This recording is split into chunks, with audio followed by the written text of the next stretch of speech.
नमस्कार दोस्तों मैं अभी अभी टॉम क्रूज की mission impossible 8 the final reckoning नाम की मूवी को देखकर लौट कर आया हूँ। 2 घंटे 50 मिनट मूवी की टोटल लेंथ है।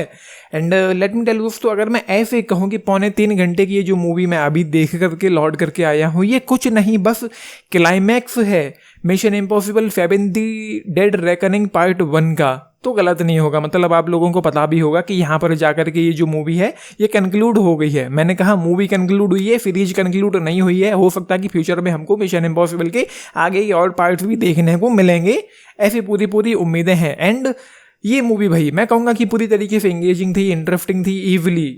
ये मूवी डेड रेकनिंग पार्ट 1 के 2 महीने के बाद के वक्त में सेट है। एंड चीज़ें शुरुआत से ही काफ़ी अच्छी थी, इंटरेस्टिंग थी, एंगेजिंग थी, इवली मैं चीज़ों में इन्वेस्ट हो गया था। पूरी तरीके से मूवी ने हमको कनेक्ट करके रखा है, बांध करके रखा है। इस पूरी लेंथ के दौरान ही मुझे कहीं पर भी ऐसा फील नहीं हुआ कि मूवी स्लो डाउन हो रही है या बोरिंग सी हो रही है, ठंडी पड़ रही है या लेंदी है या राइटिंग को लेकर कोई इशू हो या पेसिंग को लेकर कोई इशू हो या डायरेक्शन को लेकर कोई इशू हो। ऐसा मुझे कुछ भी देखने को नहीं मिला है। हालांकि जैसा कि मैंने आप लोगों से कह ही दिया है, ये बस एक कंक्लूजन या मैं कहूँ कि क्लाइमैक्स फील होता है। इस मूवी में आपको कुछ बहुत खास वो वाला मसाला देखने को नहीं मिलेगा जो आपने पिछली मिशन इम्पॉसिबल मूवीज में देखा होगा। उस पर मैं अभी आता हूं। एंड इस फिल्म का जो कुछ भी बिल्डअप होना था वो पार्ट 1 में ही हो गया था। ये फिल्म सीधी अपनी रफ्तार पकड़ती है और चल पड़ती है। फिल्म इंटरेस्टिंग और इंगेजिंग तो है ही है, हालांकि फ्लैट है।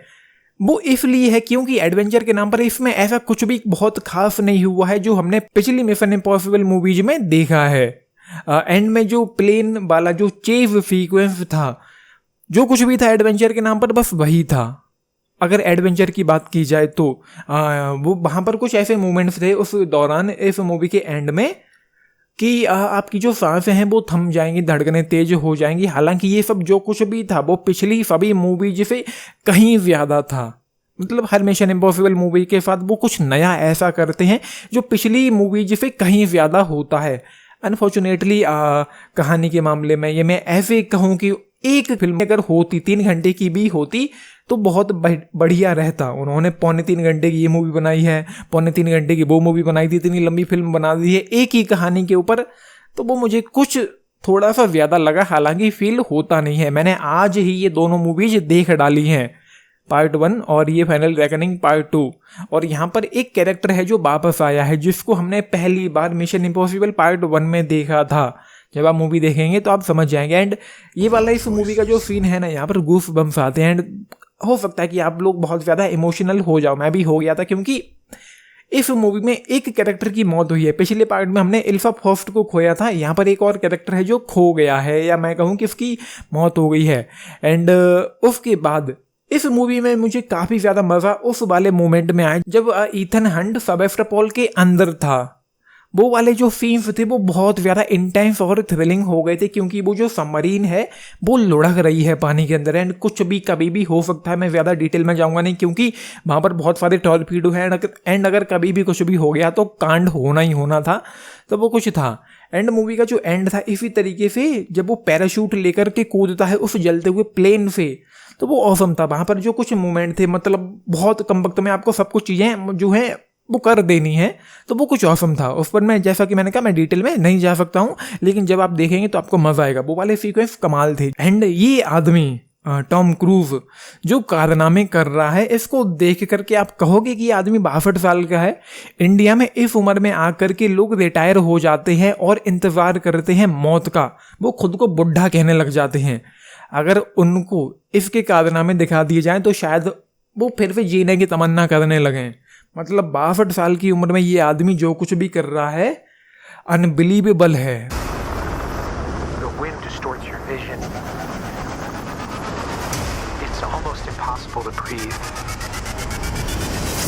मतलब सलाम है मेरा उस बंदे की हिम्मत को। मतलब दाद देनी पड़ेगी कि वो आदमी इस उम्र में इतना फुर्तीला है, इतना एक्टिव है और इतना सब कुछ करने की दमखम रखता है। ग्रेट है वो आदमी। शायद इसी वजह से मैं उसका फैन हूँ। मतलब क्या ही कहूँ, आई एम स्पीचलेस यार। वो बंदा कुछ अलग ही लेवल का है। एंड ये जो कैरेक्टर है इस मूवी का, गैब्रियल, ये उसके अतीत से जुड़ा हुआ है, ईथन हंट के। ये पार्ट 1 में भी आप लोगों को पता चल गया था और हमको जानने को मिला है। एंड ये जो फ्लैशबैक वाले जो छोटे छोटे सीन्स देखने को मिले थे पार्ट 1 में, डेड रेकनिंग पार्ट 1 में, उस टॉम क्रूज के कैरेक्टर ईथन हंट के अतीत के बारे में, तो मुझे लालच दे दिया है इसने कि मुझे उसके बारे में और ज़्यादा जानना है। मुझे जानने की ख्वाहिश है कि गैब्रियल का जो कैरेक्टर है वो किस तरीके से उससे कनेक्टेड था।